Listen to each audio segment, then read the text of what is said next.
Yo, what's up guys, how are you all doing? Welcome back to the channel. CSK beat KKR. I'm very happy about that, but this video is not about IPL. This video is about the UCL.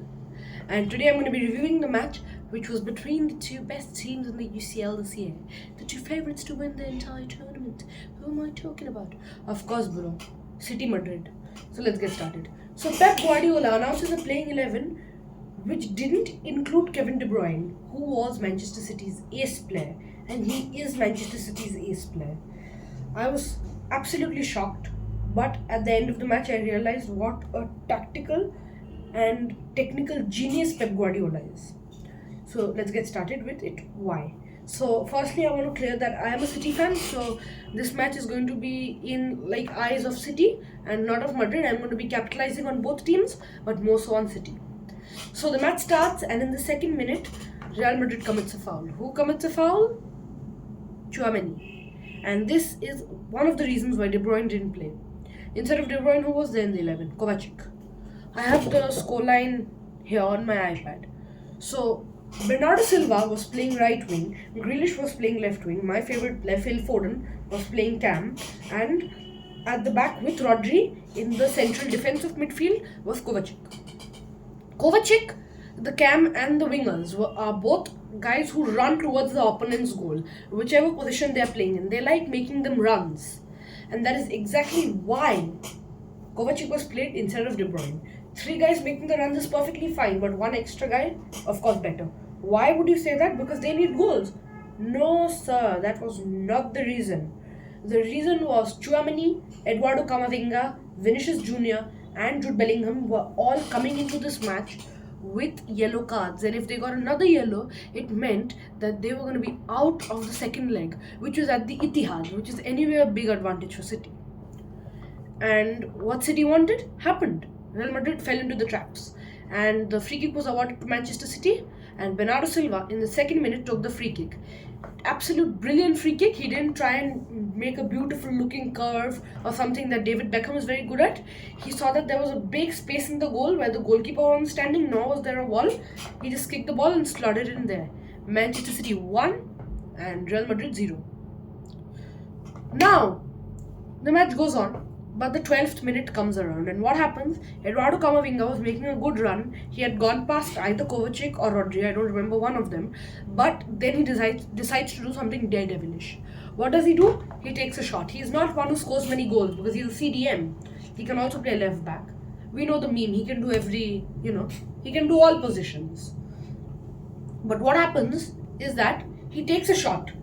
He does something daredevilish. I don't know many people who would have the guts to take a shot from there against the team which is most probably the favourites to win the entire tournament, especially when they're 1-0 down in the quarterfinal of leg 1.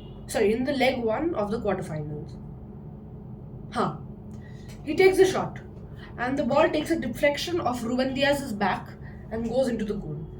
According to the scoreline here, that was an own goal by Ruben Diaz, but it shouldn't be because the ball didn't touch the legs. The ball just touched his back and he went like this and the ball went into the goal. Ortega had made the perfect dive, but unfortunately he had dived to the wrong end. If the shot by Camavinga went straight, he would have saved it. But the problem was he couldn't. Why? Because it took a deflection of Ruben Diaz's back and went into the goal. Now, just 2 minutes later, City go 2-1 down. Why? Due to an excellent finish by Rodrigo. Those who either don't play football or don't understand the game of football won't understand why that goal was so good. Because he was given a good ball. He just had to go past one defender, which he did, and then he had to slot it in. But he didn't have a very good view on goal. But the goalkeeper was coming in front of him. So was the City left back. When you have two people in front of you and that small eye on goal, it is very tough to score, believe me. And what does he do? Just slots it into the goal. Ice in his veins. And the match continues. Both teams understood that they were going at a very fast pace. That's what Madrid is used to. But City is not. And that's the mistake that Manchester City made going into this game. Is trying to outpace Real Madrid. That's not going to happen. You cannot do that. So, yeah. First half comes to an end and Manchester City are down by a goal. Second half comes on, and at the beginning of the second half, Manchester City were the team which was, trying to attack more, trying to bring in the goals more, and they were putting in more crosses, which they weren't in the first half. And I will talk about that after I'm done reviewing the match. 66th minute. What a goal that was, man. Phil Foden. He was running in and he went past the defender. And we all know, who have ever watched Phil Foden play, that's the place where he likes to score goals from the most. He takes a shot and he curls a beautiful goal into the back of the net, and Lunin is not able to do anything about it. Then, 5 minutes later, the best goal in the match. Josko Gvardiol gets a ball which he flicks up, so there's a bit of elevation on it. He just smacks it and it goes into the top right corner. At that moment, I felt he was a striker and not a centre back. City had the lead, but not for long, as 8 minutes after that, Federico Valverde scored one of the best volleys you'll ever see, and maybe the second or third best volley I've ever seen scored by a Real Madrid player. Of course, Zinedine Zidane's goal in the 2005 UCL final, I think, was of course the best, where with his weak foot he scored a goal. And this is one of the but this I witnessed live. I didn't witness Zizou's goal live because I wasn't on earth. This goal was brilliant. It was a beauty by Federico Valverde, because again he had very little sight of goal and there was a goalkeeper involved. And the match continued to go on, and that was the end. Now, a mistake Manchester City has made, and a mistake I made throughout watching this man play. Erling Haaland. He is nothing without Kevin De Bruyne on the pitch. He is nothing. Arthur Rudiger handled him like a boss. I really liked Erling Haaland, but after watching yesterday's game, I realized that he's the best at what he does. But what is he best at? Tap-ins.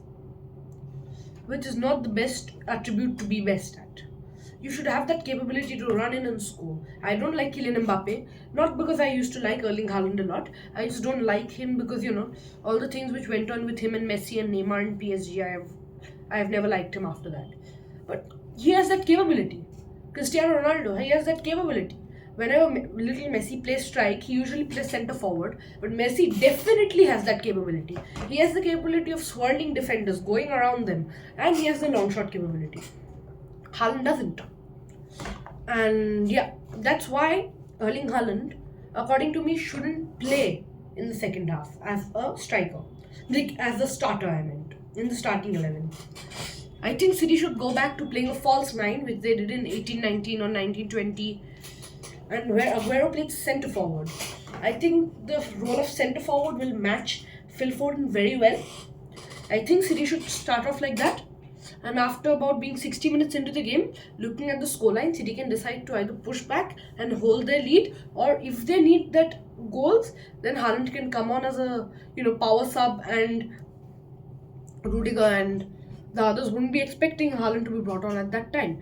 And City can take the lead from there, and Haaland might just do what he's best at one more time. And yeah, that's that for the video. I haven't uploaded consistently in quite long, but I will again start uploading, hopefully. So yeah, see you guys later. Bye-bye.